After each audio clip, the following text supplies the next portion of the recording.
Supreme court ने चुनावी bond योजना की वैधता को चुनौती देने वाली याचिकाओं पर बृहस्पतिवार को अपना फैसला सुनाया। सुप्रीम कोर्ट ने चुनावी बॉन्ड योजना को रद्द कर दिया है। चुनावी बॉन्ड योजना को सुप्रीम कोर्ट द्वारा चुनावी साल में असंवैधानिक करार देना केंद्र सरकार को बड़ा झटका है। कोर्ट ने कहा है कि काले धन पर अंकुश लगाने के उद्देश्य से सूचना के अधिकार का उल्लंघन उचित नहीं है। चुनावी बॉन्ड योजना सूचना के अधिकार और अभिव्यक्ति की आजादी का उल्लंघन है। राजनीतिक दलों के द्वारा फंडिंग की जानकारी उजागर न करना उद्देश्य के विपरीत है। प्रधान न्यायाधीश डी.वाई. चंद्रचूड़ की अध्यक्षता वाली 5 न्यायाधीशों की संविधान पीठ ने पिछले साल 2 नवंबर को मामले में अपना फैसला सुरक्षित रखा था। कोर्ट ने चुनावी बॉन्ड तुरंत रोकने के आदेश दिए हैं। सुप्रीम कोर्ट ने निर्देश जारी कर कहा है कि स्टेट बैंक ऑफ इंडिया चुनावी बॉन्ड के माध्यम से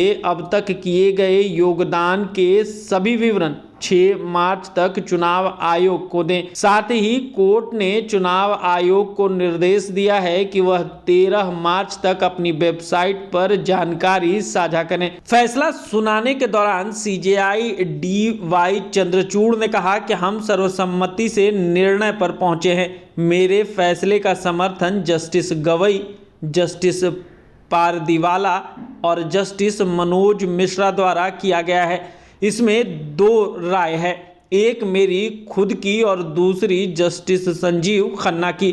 दोनों एक ही निष्कर्ष पर पहुंचते हैं, हालांकि तर्कों में थोड़ा अंतर है। काले धन पर अंकुश लगाना चुनावी बॉन्ड का आधार नहीं है। फैसला सुनाते हुए सीजेआई ने कहा कि काले धन को रोकने के लिए इलेक्टोरल बॉन्ड के अलावा भी दूसरे तरीके हैं। हमारी राय है कि कम से कम प्रतिबंधात्मक साधनों से परीक्षण संतुष्ट नहीं होता। उस उद्देश्य को प्राप्त करने के लिए चुनावी बॉन्ड के अलावा अन्य साधन भी हैं। इलेक्ट्रॉनिक हस्तांतरण और चुनावी ट्रस्ट के अन्य माध्यमों से योगदान अन्य प्रतिबंधात्मक साधन हैं। इस प्रकार काले धन पर अंकुश लगाना चुनावी बॉन्ड का आधार नहीं है। काले धन पर अंकुश लगाने के उद्देश्य से सूचना के अधिकार का उल्लंघन करना उचित नहीं है। संविधान इस मामले में आंखें बंद करके नहीं रख सकता, केवल इस आधार पर कि इसका गलत उपयोग हो सकता है। फैसला सुनाते हुए सीजेआई ने कहा कि निजता के मौलिक अधिकार में एक नागरिक की राजनीतिक गोपनीयता और राजनीतिक संबद्धता का अधिकार शामिल है।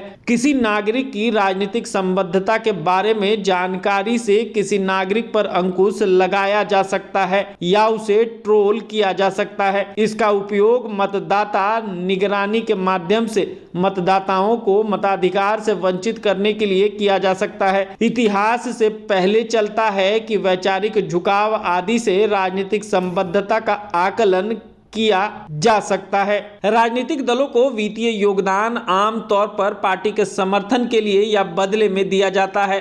अब तक कानून नियमों और व्यक्तियों द्वारा इसकी अनुमति देता है। अब कानून राजनीतिक समर्थन दिखाने वाले राजनीतिक योगदान की अनुमति देता है और उनकी रक्षा करना संविधान का कर्तव्य है। कुछ योगदान गैर प्रमुख दलों का भी होता है और आम तौर पर यह समर्थन दिखाने के लिए होता है। याचिकाएं निम्नलिखित मुद्दे को उठाती हैं। क्या संशोधन अनुच्छेद 19(1)(a) के तहत सूचना के अधिकार का उल्लंघन है? क्या असीमित कॉर्पोरेट फंडिंग स्वतंत्र और निष्पक्ष चुनाव के सिद्धांत का उल्लंघन है? मुद्दे 1 पर अदालतों में माना है कि नागरिकों को सरकार का जिम्मेदार ठहराने का अधिकार है। सूचना के अधिकार के विस्तार का महत्वपूर्ण पहलू यह है कि वह केवल राज्य के मामलों तक ही सीमित नहीं है, बल्कि इसके सहभागी लोकतंत्र के लिए आवश्यक जानकारी भी शामिल है। राजनीतिक दल चुनावी प्रक्रिया में प्रासंगिक इकाइयां हैं और चुनावों के लिए राजनीतिक दलों की फंडिंग की जानकारी जरूरी है। संविधान पीठ में न्यायमूर्ति संजीव खन्ना, न्यायमूर्ति बी.आर. गवई और न्यायमूर्ति जे.बी.